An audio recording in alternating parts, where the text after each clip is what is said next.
Hello everyone, I'm Diane, welcome to my channel Beyond the Sewing Room. So today I thought I'd share with you a few of my vintage patterns for blouses that I've made. So I'm wearing one today, and this particular one, I've worn it a few times and I do really love the fabric. I wasn't entirely sure at first about the bow at the neck, but I do think I quite like it now. So I think sometimes it's a case of getting used to these things if they're things you don't usually wear. So I don't wear a lot of vintage style clothing, but the ones that I do have, I tend to mix and match them with other things that I've got. Like today I'm wearing this with jeans, so that wouldn't have been a traditional thing to wear with this kind of blouse, but I think it works with the colours and so on. So that's entirely up to you how you wear them, isn't it? So this particular blouse is from a book I've shared before, which is Gertie's book for better sewing. Now I'll share that one in a moment, but just a few things I want to mention. These are from a few different sources, so I've got a few patterns here. As I said, I haven't got a lot of vintage blouses. I think I've done more dresses than blouses, but the ones I've got I do wear and I do like. So some are from patterns and a couple of them are from books, so I'll be sharing all of those, so do stick around for that. Plus I'm going to be sharing some excerpts from a magazine. So it's a Burda magazine and it was the 70th edition one, and I would really recommend trying to get your hands on this if you're into vintage clothing, if you haven't got it, because it's a beautiful copy. It's got some lovely articles in it about vintage sewing and vintage clothing, so really worth a look if you can get hold of it. I know you can get back copies of the Burda magazines. So I'll get on with it. So I'll start with this one. So as I said, it's from Gertie's new book for better sewing. I have shared this before and I made this a few times. I will insert a couple of images of the ones I'm not wearing up here so that you can see them clearly. And this is the one with the tie neck, as I said, and I do like the way that the tie neck goes on this one. So if you're new to sewing, or if you're looking for a really easy vintage blouse to make, this really would be one for you. Now I got hold of this book second hand, so I bought it off the internet. I'm trying to think where I got it from now. It was either Wordery or eBay or somewhere like that. Can't rightly remember. I did get hold of it second hand and it was much cheaper. You get all of the patterns in a packet and then you can just trace them off and make them when you want to. And for this one, because it's got dolman sleeves like this, it's really easy because you've got the front, the back has buttons on, as many of the vintage ones do, buttons all the way down the back.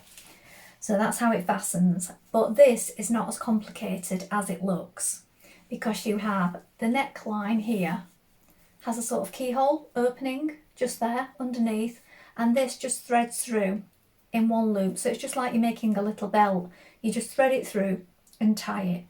And it also makes it really good for taking that off and ironing it, because sometimes when you've got a tie at the front, they can be a little bit tricky to iron depending on how they're attached. So that's really good. Probably the most complicated thing, if you're a beginner for this one, would be in making the buttonholes, but that's something you're going to have a grasp at some point. So it would be a good one to try it on, because the rest of it is really simple. So that's this one.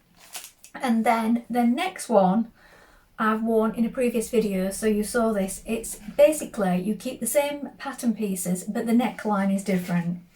So on the next one, and you can make a Peter Pan collar for this one if you want to as well, was the keyhole version, and you just adapt the patterns.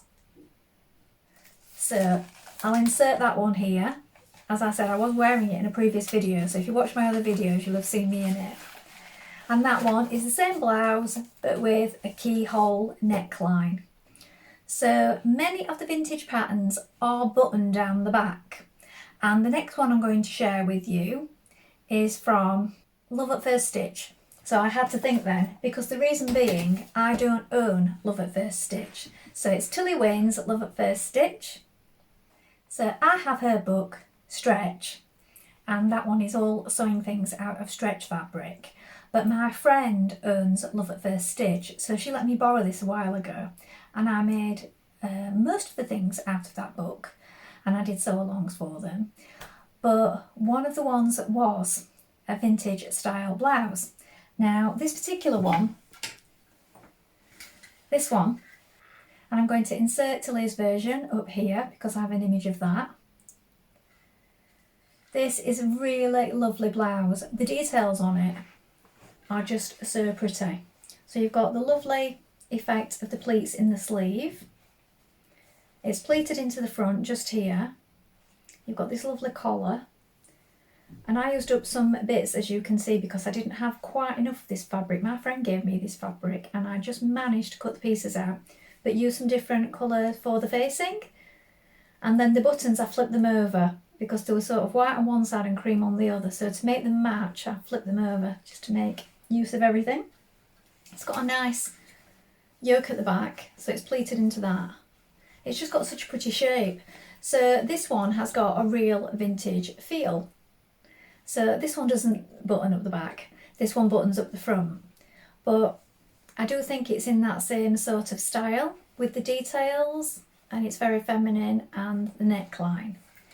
So if you're wanting to make sort of vintage clothing and you've got any of the Tilly Wayne's books, some of those have got quite traditional sort of vintage patterns in them, even though they're not marketed in that way always. I mean, Love at First Stitch is in the styling. If you look through the styling of the book, it has got that kind of feel to it, but some of the others not so much.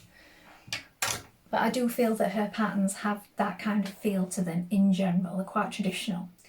So that's that. And then the next one, which does button up the back this time, I'm going to show it just here. It's this one. So this one is Simplicity 8736. So it says on these 1940s vintage. I'm going to try and bring it towards the camera without making the camera go funny. So it's got lots of different styling options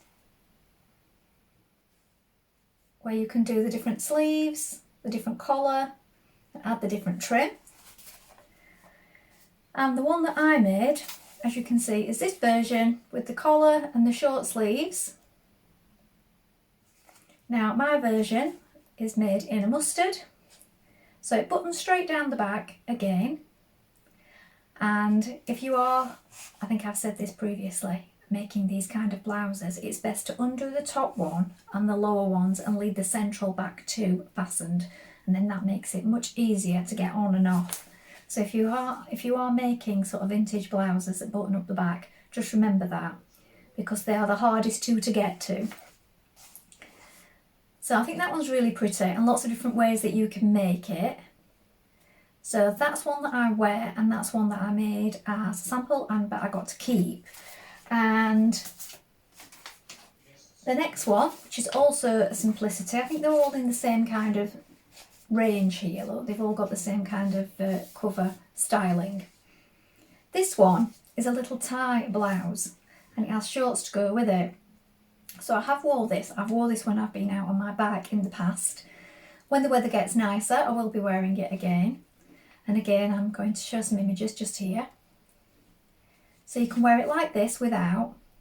So I did try it on without, but to go outside, if I was just on the garden, that's fine, but or on holiday even.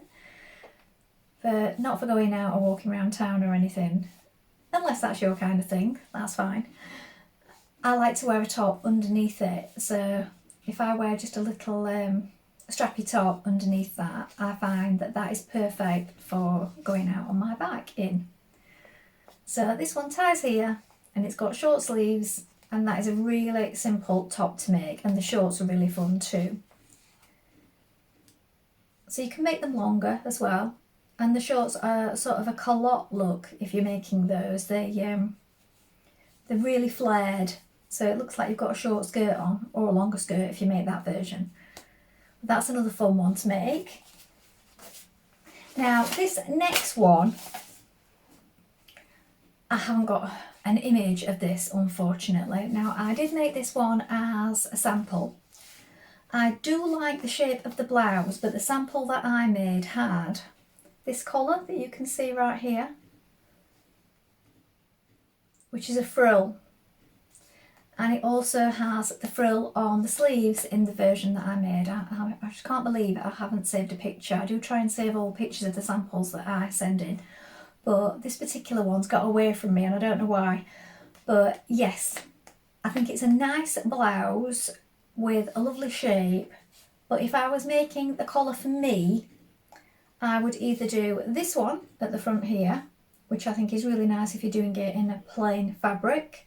It would compete too much if you're using a floral, I think. And also you've got the plain collar version, or again the tie-through one here. So I think a more simple collar version I would prefer, and also either short sleeves or sleeveless for this one. But that's another one. It does come out nice, it does work out nice. It's just that that particular style is not for me. But unfortunately I haven't got an image of that to share with you. So that's the patterns. Now, Burda did a beautiful edition. It's this edition a number of years ago. So it was October 2020. So it's this magazine. So as I said, you can get copies of the back issues, and it's really lovely. It's got lovely styling throughout, and it's a real one to keep. Now I've got some pattern pieces here because I did make a dress out of it. Again, because it wasn't for me, I unfortunately don't have an image, but the one that I made was a beautiful dress. It's this dress right here, and I made it in this sort of deep maroon colour, and I made this one and I made it for my son's girlfriend, and it was just before Christmas. Like I made it for a Christmas present. I let her have a look in the magazine and she liked this one, so I made it for her. And I'm just kicking myself I haven't got a picture of her in it, but you can make it with this overlay right here. But she didn't want this on, she just wanted the straight wrap over front and then the straight skirt dress, which is what I've done. And this part here, if you make it like this, you can take this off if you wish. But that turned out beautiful. And again, it's got the detailing where it sort of gathers into the top shoulder yoke there at the front, and a sort of wrap over collar. So that is a really beautiful pattern. So there's a number of patterns at the beginning which are the vintage styles, and then there's some more modern patterns further on. But the whole magazine all the way through, it's got beautiful articles. There's some more about Christian Dior in, which I love. These are the patterns which are from the big anniversary, these ones here.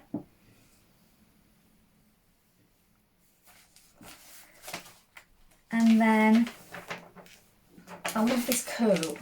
This coat, so gorgeous.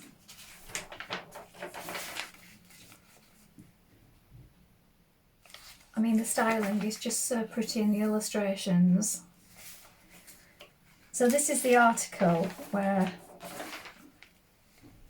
it's talking about Christian Dior and how he changed things after the war, and people returned to a sort of more feminine style when they were trying to, you know, I suppose put everything behind them and look to the future. And I suppose some of the ways, again, in which it's worded and things that he said at the time, we didn't live through that, so I suppose we can't know what people were thinking or feeling, but it's a really lovely article. I mean, I love all these diagrams and the pictures, the fashion pictures, so beautiful. So there's lots in there about that. And with a picture of that suit there, that really smart traditional suit.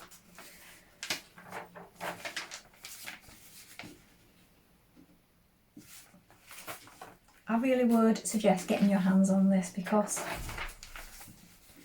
there's such a lot of good content in this one. Now, I know some of the magazines have more patterns and less for you to read, with it being a sewing pattern magazine. But this one, I think it's sort of a collector's edition really, has got quite a lot of articles to read, and it's really interesting. So, one to go for if you're interested in that kind of thing. So, I hope you enjoyed that today. Please let me know in the comments below if you've got any vintage patterns, what kind of ones you make, and if this is your kind of styling. Please also let me know if you've got this copy of the magazine and if you've made any of the items.